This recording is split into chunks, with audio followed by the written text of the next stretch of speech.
My name is Peter Wilkins. Like Ken said, I just want to thank everybody for coming out this morning. I was telling Lori this is my first time presenting my concept to anyone, so I'm eager to hear the feedback and pros and cons and how it's going to go. So, a little background about myself. I am originally from Wilson, North Carolina. Not too far up 95. My mother is an entrepreneur. She has owned her own hair salon for 35, 40 years now, right in Wilson. My father is a retired factory worker from the Firestone plant in Wilson as well. So you can say that I have a lot of background in service and hard work. And I've always had a passion for men's grooming, which is why I tried to look a little bit dapper today instead of my normal scrubs. And I tried to also find the earliest picture in my repertoire of when I can say that maybe that my passion really started for men's grooming. You can tell by the way that I'm holding the baby powder there that I really care about myself and smelling good. So as I was saying, growing up, my mother had her own hair salon. So I always got to see that service aspect and see that it was always a haven for women. And growing up, I had to get my hair cut as well. So my experience, I just wanted to tell you a little bit about my experience in the barbershop.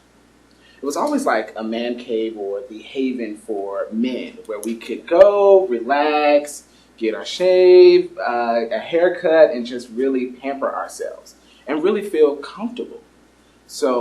But in this day and time, I found that barbershops are kind of becoming obsolete. They're not really covering all the bases in men's grooming today. When we start talking about social media and the age of the selfie, when we're opening up our lives to everyone every day, even when you're not looking at that person, they're looking at you.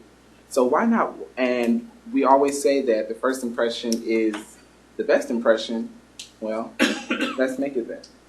So I'm coming into barbershops now, and I'm like, well, I've always cared about how I look, and I'm not just wanting the haircut services. Now I want to transfer, and I want to get a manicure. I want to make sure I don't have any dirt under my nails. I want to make sure that I'm not slicing up the sheets when I'm in there with my lady, and all these things, and they're just not offering that. So I said, okay, let me try to go to a nail salon and see if I can just, take care of these services here. And this is what I experienced. This is the nail salon that I went to, and I'm like, okay, well, I'm quite uncomfortable. This is just not anatomically correct for a man who I like rustic things. I like guns. I like leather. I like football, and I don't want to watch the view. So these things, they were just not adequate for a man like me. Is this in Wilson? No, it's actually not in Wilson. It actually looks like a salon that is in Wilson, though.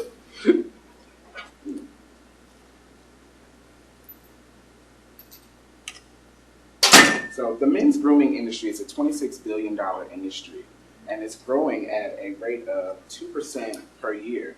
And I would say that the reason that is again, social media.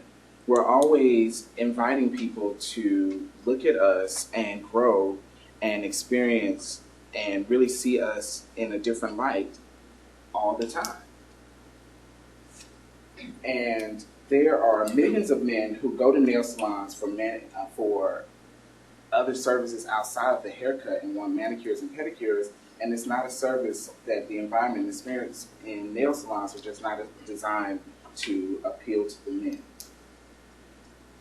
So, how do we combat that? I want to introduce you to Michael Elliott. Michael Elliott is the founder and CEO of Hammer & Nails. Hammer & Nails Michael Elliott is a retired screenwriter with a unique concept in men's grooming. He created Hammer & Nails. It's a men's grooming salon where men feel like they're right at home with oversized leather seating, low lighting, with high-end headphones, watching your own personal premium TV with flat screen TV, and it's like your neighborhood barbershop if you lived on Clark Avenue.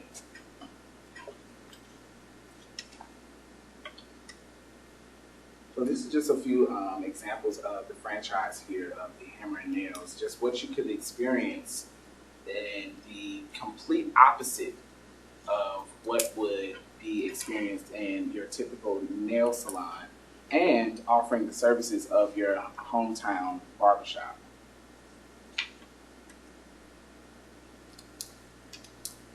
See all this relaxation.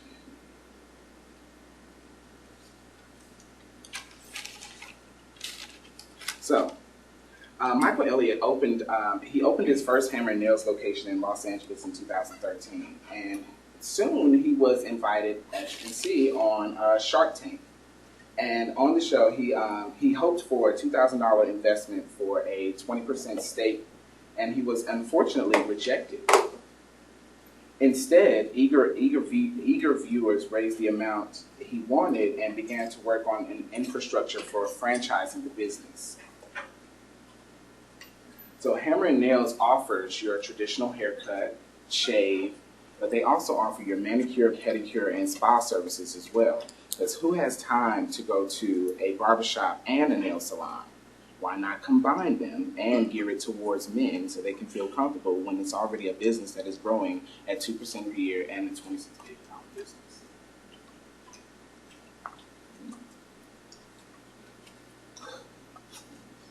Oh, yeah.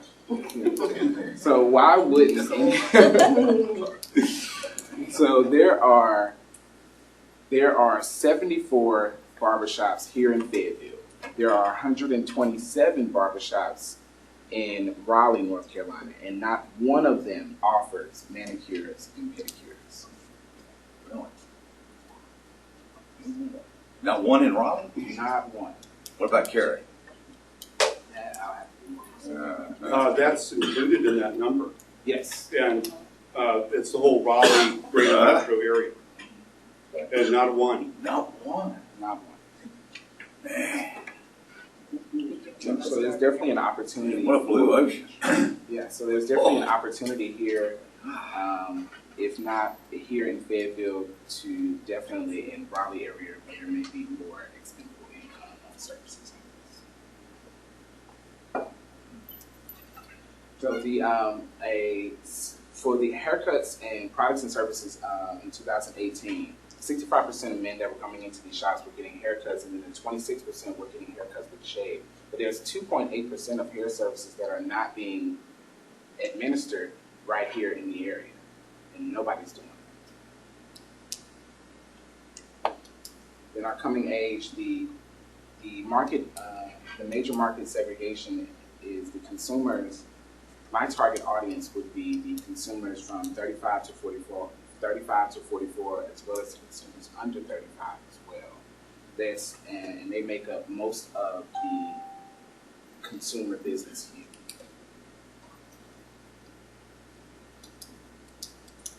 So to open up a Hammer and Nails franchise, the average total investment range is $425,000, and it includes all costs to open a Hammer and Nails grooming shop for guys. So it's the franchise fee, the real estate and build-out costs, the furniture, equipment, and furnishings, the grand opening marketing expense, and the first 3 months of operating expenses.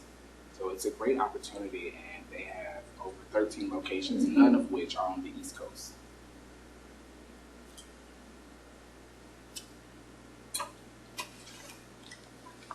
So, what you're asking yourself, how can you help? My goal is to form an LLC with a principal investor with an agreement to eventually buy them out or increase the stake. Peter? Yes. Did you mention, and I missed it, but the market for pedicures currently, men requesting it is over, I think it's 10 to 12 million. Yes. It's not a small market. No, I did not mention that, but it is 10 to 12 million men yearly are asking for. 10 to 12 million men are asking for the additional services at these barbershops. They're asking for manicures, pedicures, more spa services, more of that luxury feel at the barbershop. The barbershop, their hometown barbershops need to be updated. Yes, sir. Out of that demographic, have you checked to see what their occupations were, to see which type of men? Because I do know a lot of guys in the military do it because of having to use firearms and stuff like that all day. I just didn't know if you had done that research as well. No, I think that it was all walks of Okay. men of all different backgrounds and would need to need these services, and I would like to appeal to all different backgrounds as well. And I was going to ask one more if I could. Go ahead. Is what is it, Hammer and Nails? Is that Yes. what it's called? Is there are they affiliated with any other franchise, or are they solely their own entity? They are solely their own entity. When they first started, they had a partnership with Massage Envy. But That's what I was wondering, because it sounded like something that they did, or hand in stone. It was one or the other. Yeah, but they have bought Massage Envy out. Okay, cool. Peter, could you go back to your franchise slide? Yes. This doesn't include the building, does it? Doesn't include the property? It's the lease. So they pay for the build out costs on the establishment. The cost is so huge because one of my ex-students a few years ago opened a barber shop, and he told me that it cost him $20,000. Fantastic Sam, somebody bought a franchise from Fantastic Sam, and I guess they paid $50,000 for franchise. Why is it such a huge cost here? Because of the build out, it's more of a luxury feel. So you have each patron would have their own personal TV, their own headphones. They will have their own solitude. But it also includes marketing fees, first 3 months of operating expenses, Exactly. grand opening fees. It's more than just the franchise fee. And also that is the average. And plus, if you're adding in the manicure and pedicure stuff, that equipment costs more. Absolutely. compared And to we're also just talking basic about chairs. merchandise as well. Young lady in the back. If this is such need, and I attend nail salons myself, nail salons for women do not have hair or isolation areas either. It is a strictly nail service or waxing, it may be. So I don't understand why men, this is a general question, do not attend these same nail salons that are available majority for women. I've seen men in there getting manicures and pedicures myself. What is it that it's a unique concept, because even for women there isn't a salon that addresses every beauty need. Right.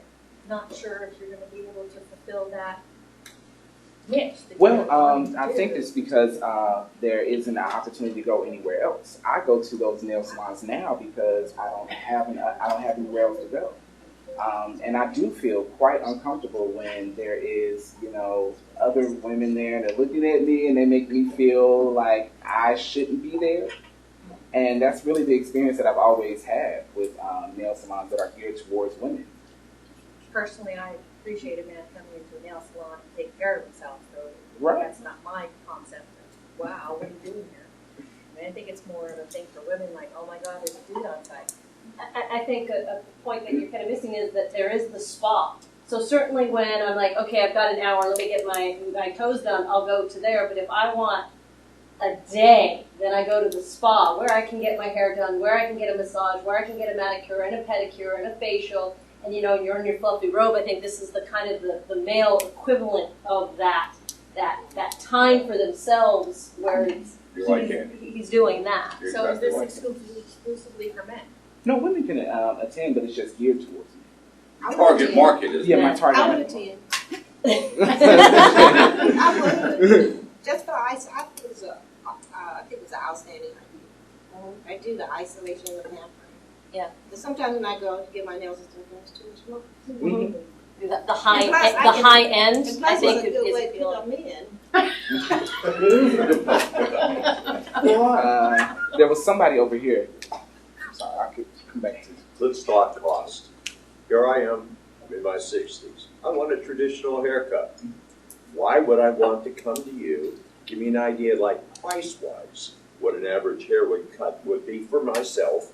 And because I'm looking at all the luxury, like everything else, when you go to a restaurant to eat, you're paying for the ambiance. But me, cut the hair, let's move it.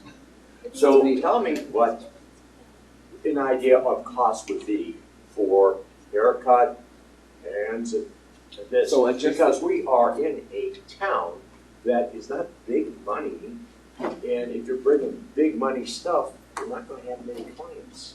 So it has to be affordable.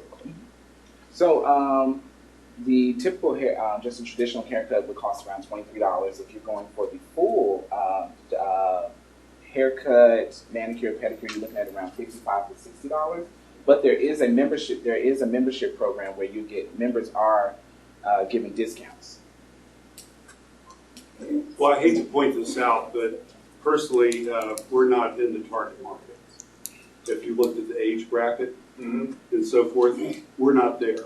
You know, I'm happy with the typical barbershop like in Haymount where there's, you know, old copies of Field and Stream and, you know, Motor Trend and, you know, Sports Illustrated. A true barbershop. Yeah. Don't forget Barney. The magazine. Yeah, Barney. Adult. But, sadly, we're not in the target market. That's why also he's looking at Raleigh. Because his concept is what I think about his concept is more together. There is. I would have to. Is it a percentage of gross sales? Or Yes, it is. I want to say it's 3%. 3%. Okay. And that's gross sales, right? Yes. So have you considered taking this concept and instead of franchising, just creating your own version of it? I mean, Hammer and Nails isn't really a name that you would hear here and think, oh, I have to go there because it's Hammer and Nails, I have to put you there. Have you thought about just having your own version versus paying this franchise fee? I have. That was the original idea, but when you start to crunch the numbers on the really adding that luxury feel to it, I would be spending around the same amount of money. What is the franchise bringing to you? What value added? It brings an infrastructure, a roadmap to really get going, and plan for success. Because when you add in that 3% royalty fee, you may come out less in the long run if you do the franchise. Because I understand the startup cost will be similar with the luxury fee, but then you add in the royalty fee as well. Royalty fees, but do they also have the advertising fee, the monthly fee that they do? And what is it Well, that's actually included. in the 3%? You crunch the numbers on all this yourself? It comes up to more than $425,000. Not No, more that- than, but no. close to it, Ron. Yeah. We did crunch the numbers. The owner, what did he do before? He was a screenwriter. So For that brings Brown some- Sugar was one of the movies. I don't know if you That was one of the movies. So that brings some validity to it. As well as being on Shark Tank and having that exposure. So over here. How would you attract like a barber to come here instead of, let's say, a barber shop in Yadkin where they could do 80 heads a day, just quick $10 haircuts? Yeah, I was like definitely the target market, and being something that is new, it's fresh, it has that luxury feel, and the marketing as well. Peter, Yes. what do I'll you get think you the monthly operating cost is going to be for this business? Probably, Monthly operating cost, around- overhead, everything. What do you think? I mean, if you packaged up the research to look at that. I have not. Just monthly cost, if I had to give a ballpark figure, would probably be between $5,000 a month. And that's just giving a ballpark figure. Monthly, just operating costs, whether you have 1 or 21 people come, $5,000 a month. Yes, I would do that. Ballpark. Okay. In the back?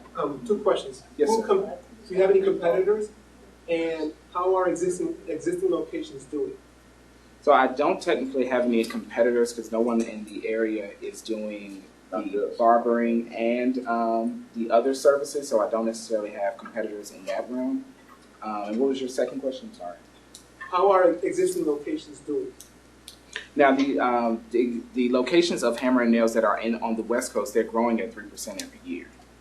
So there's phenomenal growth within the company and the franchises, but no one is doing it here. So there's none on the East Coast at No, all? no. They have one opening in Atlanta in about 6 to 8 months. And so are you planning on opening in Fayetteville or up in the Cary, Raleigh? I would like to. Well- I would like to be in Raleigh, but I'm open to. I've been dancing with Fayetteville or Raleigh. I'm gonna get in the blue and then next. All right, first of all, I have a great deal of sympathy for the gentlemen in this room who have never experienced what you're talking about. Because if you've ever enjoyed spa services, you would truly understand Right. the value and you would line up. Oh yeah, it's a stress. It gets that tension out of your shoulders. You know, it's Because, you know, one of the great things we have here is a spa that for students when they're learning. So, you know, I truly understand the joys of the services you're talking about. One I see you're missing because you're talking about the old-fashioned barbershop. One of the reasons why they went and hung out was the nice little hot towels and all that. So I would add facials there because once you've ever had a facial, you will not go back. Absolutely. It sounds being an African American male, ingrown hairs is a big thing for us. So high facials and those aspects are something that is almost required. And so I strongly recommend that. But here's the rub of it all. You've got to get the men, whichever, whether it's here or Raleigh, whatever, to come in and experience. Because once you've experienced it, you're sold. You are totally sold. But you got to get that. My question then comes down to, I see that they're part of what you're paying for in the 425 is marketing. They are on the West Coast. So what are they going to do to help you, and have you looked into exactly what they're going to do for you here on the East Coast, where you've basically got to build the brand recognition of not just the company, but the services, because a lot of men have not had the joy and pleasure of these services. Because they would truly not ask questions like, I just want to get my hair cut, because, oh no. But you've got to figure out how to overcome that lack of knowledge and experience. So what are they going to do to help you with this? Well, in the in the marketing aspect, they do cover social media, newspapers, as well as TV promotion. As far as how much, I couldn't really base that. They've got some neat aspects. And this is where I think Michael Elliott brought a lot to the party, and they've learned through their other openings, is that they find some what we could call trendsetters in the marketplace, and they, who are recognized, and they start getting those endorsements, and they have a pretty good system built from first glance at it. So they know how to get the core group and then the people that will follow them. So. He had a question. What I was thinking about is we want to hear about your presentation. Number one, it is a miniature size, we'll call Walmart. When you go to Walmart, you can do banking. You can have your nails done. You can have your eyeglasses done. You can buy food. You can have your car repaired. You have lawnmower products. I see yours as a beginning of let's now be inclusive. Sell your product just like on mini Walmart. You come here, it's a one step. We do all. Because that's how I'm seeing this, because you're going to be doing A, B, C, D, and E. I love it. Walmart, if you need to do anything, they have a whole ton of things in there, everything under one roof. The only thing is I don't want to be Walmart. I would rather be like a Harris Teeter or a Publix. I'm only saying Walmart from the standpoint of you have all these different things going on. Well, that's what I want to be. I want to be that umbrella space, because, like I said, I don't. What man in this time frame has the time to go to a barbershop, then a nail salon, and all that? It's just too much. Under one roof. Yes. Hey, Peter. In Hope Mills, we've got one place. It's a styling haircut place, but it's co-located in the same building, but it's separated with a hallway where men's haircuts are on one side and then the nail salon is on the other side. And he opened it up some years ago based on the research that you're presenting here. It was split, and then he just joined the buildings together, put a hallway in. And now he has traffic that's moving in that direction. He benefits from both. some of the research that he was looking at expanding even more to this business was bringing in some massagers because several masseuses because that's what some of the demand is. So I know what you're saying. He's doing something himself, you know, along this line, but it's surely not, you know, hammer and nails. You, sir, and then in the back. Well, the market that you are looking for is luxurious, very small. So when you provide the supply, open your store or business, hopefully then you can gather the information, how large is your demand, the market for you? Is that enough to support you and your business and that huge investment or not? You are taking a big risk. I encourage you to do it. It's wonderful, but at the same time you are facing an unknown situation. You don't know whether the market the demand is strong enough. You may have 10 customers a day, but you may need to have 40 customers a day. Is it enough demand to satisfy and support your business? I know there are some demands because I went to a barber shop some time ago, and the lady was working with a man who was asking eyebrows and a lot of different things that usually men don't do. Right. I go for haircut, but that gentleman was asking for a lot more the thing that like ladies do. But nevertheless, this is the demand you are looking for. Hopefully you have enough, but there is not evidence that the market can support you until you try it, and then you see what happens. Yeah, well, based on the research, I would say that there is obviously a need there. And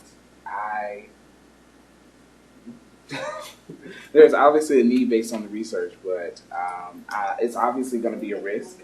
I think anybody going into a business is going to be taking some risk. But I think based on my own background of having a mother who's owned her own hair salon for 35, 40 years already, I have that support system. And so I'm absolutely sure that it'll be. Before you ask, will you sell personal care products? Yes, and that was also the second part of my response there. But that's it won't just be about the haircuts. There's also be subscription. There's also be merchandise. There'll also be shoe shining services. All of those different services come up. Okay. I love the idea. Also, what do you get the man that has everything already? This would be a good gift. Right, gift cards. I'm not going to tell you what I spent when I got a manicure and my nails done. It was not $60, $70, $80. It was more than that. So that's a good price. I know I've paid for a couple of women to get their nails. Yes. So, yeah, it's quite expensive. Yeah, I'm just thinking, And then when we're talking about employees, when you're when this place is already geared towards men, you can find people, estheticians, who are not, they don't have to be well versed on all and have all these techniques because you're working with men's nails. Yeah, they can just rent the chairs. Yeah, they can just rent the chair on their time table. I think you got a great idea, and I think if you build it, they will come if you market it right. We got a couple of marketing people in here. I think you need to expand your target audience to men, ages this age to 99 and a half. Oh, yeah. There's no sense in cutting out the old guys. Oh, no. The old guys, when I was looking at your demographics, there's more old guys than there was in your target market. Because the old guys need their eyebrows done too. Yes. Oh, yeah. And the ears, and the nose. And the... Oh, I'm sorry. Yes. I got a question. Like, if you have to do like that investment, then you have like monthly. Some foo-foo.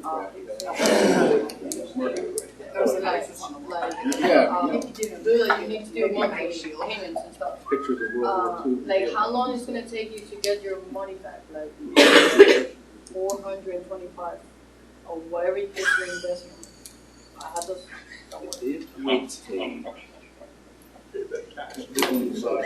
I would have to follow up. I'm not sure. What would be your goal? Like, if you spent that, how many years would you, in an ideal world, would you want that paid off and done? In logical, practical. 2, 3 years? 2 or 3 years. one thing I would put out is, you're talking about marketing to men. I say you market to women. And because I go where I'm told to go. And the other thing is, we go where we're comfortable.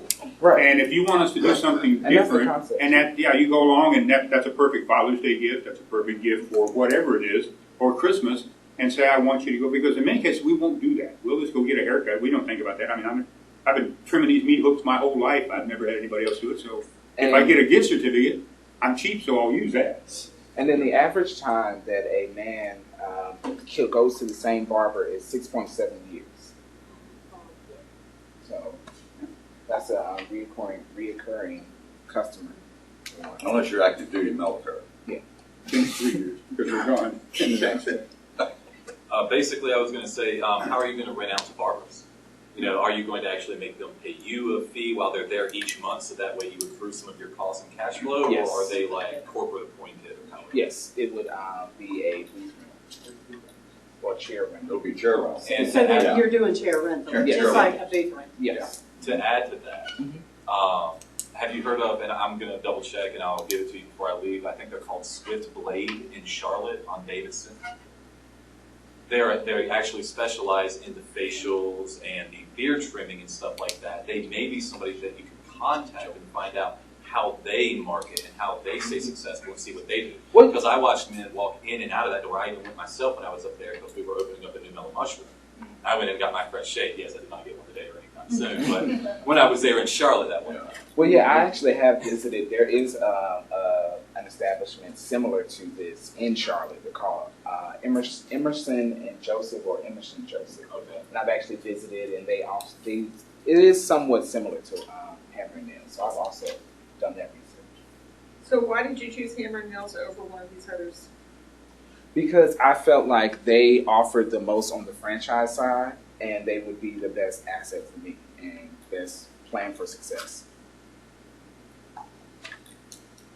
Do you associate your market with other markets and other things in the industry, so that there's a kind of association, not necessarily with the services you provide, but the services other companies provide, but to the same sort of sub-market, if you know what I mean?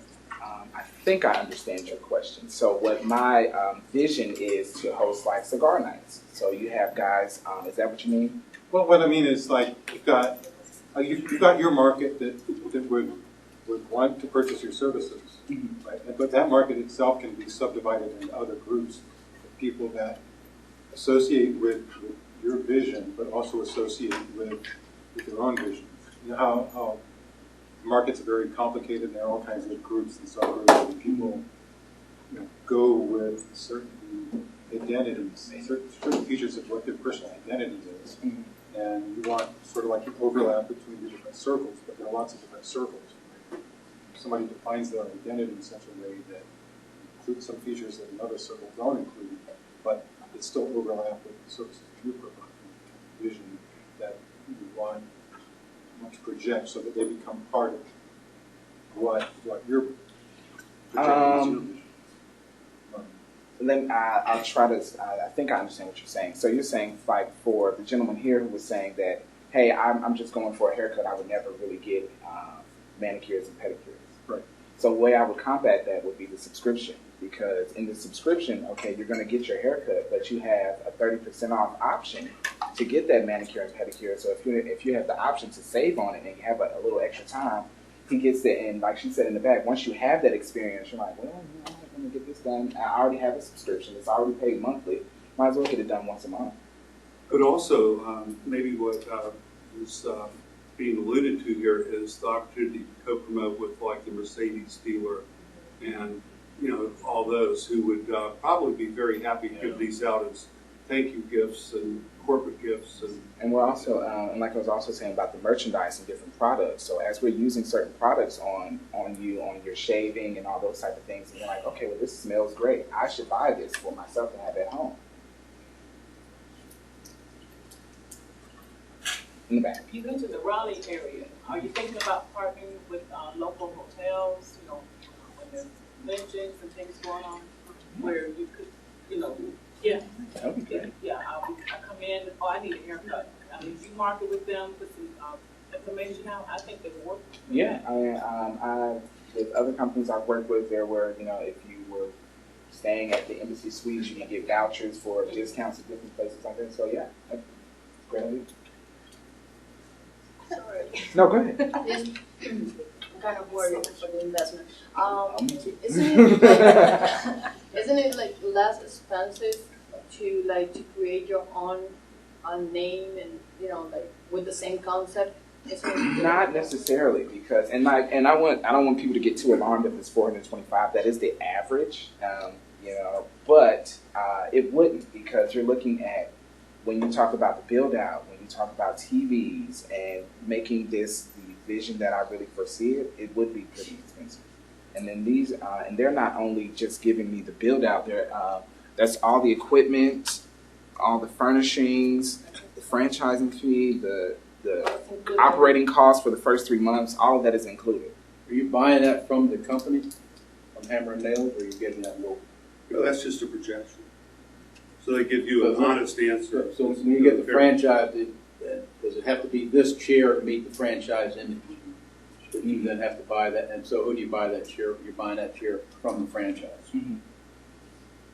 So you're buying everything from the franchise. Well, yeah. All of it. But Him out of the pie. Just like McDonald's, you're buying it all from the franchise, including product. Even, Yeah. And royalty fees on the backside. Don, go ahead. I love it when somebody starts with a passion that they've got.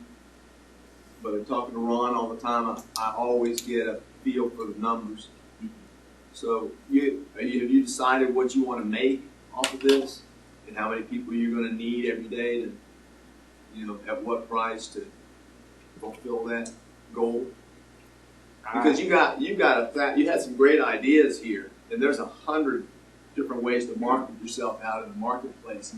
But are you paying? One other question: are you paying for their name as well? Are they charging you per year for the, like? If I opened a Gold's Gym, I would pay them like $20,000 a year, which, by the way, is the reason we didn't go for Gold's Gym. Like this young lady said, we opened our own. Didn't need their name, and so just did fine. And so, but are you paying for their name as well? That's in the 3%. But That's some a good franchise. disadvantages as well as advantages of the franchises, they cover the marketing for you, but that can be a disadvantage, right? So sometimes they can't even do their own marketing, they have to rely solely on the franchisor. Well, in his case here, he's bringing a new concept to market. That takes a lot of money. That takes a lot of Like money. you said, he's got 100 different similar, not really similar because it's a different concept, but I mean in the genre. You got 74 hair places in Fayetteville. I didn't even know that, 74 barbershops. And as an aside, I've had the same guy cut my hair for 50 years. That explains a lot. Finally got it. But What about you were 29? here's that 20. But what I'm saying is, I think you need a little more crunching of the numbers to really, because when you put the pedal to the metal, you got to have bodies in there. I love the subscription idea because I don't want to see you have to wake up in the first of every month saying, I got to get me a new customer this month, right? Especially for that, that range of investment. So have you thought about what you want to make out of it and how long you think it'll take you to get there?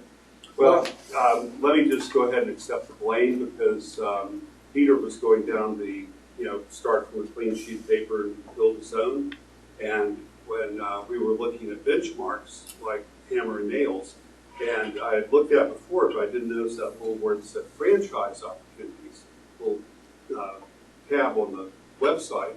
And I thought, well, this is interesting. And if you consider that average is a West Coast and primarily LA and major market price, what we're projecting is really probably closer to about 250. And better. Yeah, and but we're having to go through and re-crunch numbers right now. I'm always saying, so, I'm always saying concept. I don't want to be blindsided by you know, when you get into something with your passion, you just look at, oh man, I love this, you know, I want to do it. It's a great thing to see all these guys together and getting this, you know, new dimension to their lives and things like that. But, you know, you got to have somebody actually take money out of their pocket and pay you every month, every day, over and over and over again. So just want to make sure that you got that. We're getting there. So Peter, I'll take the last question. What can the community do for you? What can we do for you? I would If there's any angel investor groups you know, in particularly the Raleigh area, we have one that we have not approached yet. We've got numbers to crunch, but I think this person would be probably a really good partner as well as a good investor. Not just money, but they would bring a lot to the party. They would be one of those trendsetters. So we've got that, but any angel investor groups, qualified investors. Sorry, Peter, but yeah. I'm ready to pass the plate and take up the collection, but that's premature at this point. But that would be probably the biggest help we can get. That's my biggest advice. And I appreciate everybody's advice today. Like I said, it's a new concept for myself as well, but I'm excited to really embark on this journey. So please notice that the women who've experienced these services are all like, yes, yes, yes. People who have never done this are like, ah. Yeah. But we thank you so much.